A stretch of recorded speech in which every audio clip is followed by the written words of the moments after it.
বাড়িতে মুরগি আনা হলে আমার মেয়ের আবদার, মা আমাকে কিছু মুরগির মাংস ফ্রাই করে দিতে হবে। তো আজকে মেয়ের কথা রাখতে কিছু মুরগির মাংস ফ্রাই করলাম, সেটাই আপনাদের সাথে শেয়ার করছি। হ্যালো এভরিওয়ান, আসসালামু আলাইকুম। আশা করি সবাই ভালো আছেন। আলহামদুলিল্লাহ, আমরাও ভালো আছি।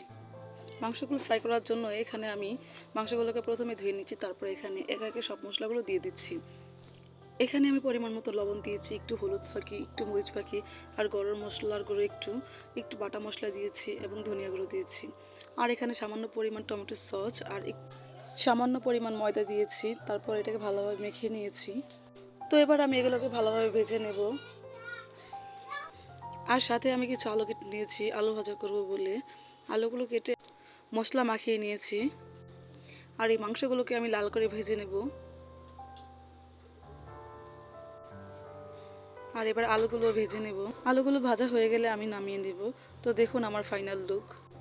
আর যে সসটা দেখছেন, এই সসটা কিন্তু আমার নিজের তৈরি বানানো। তো thank you for watching my video. আল্লাহ হাফিজ।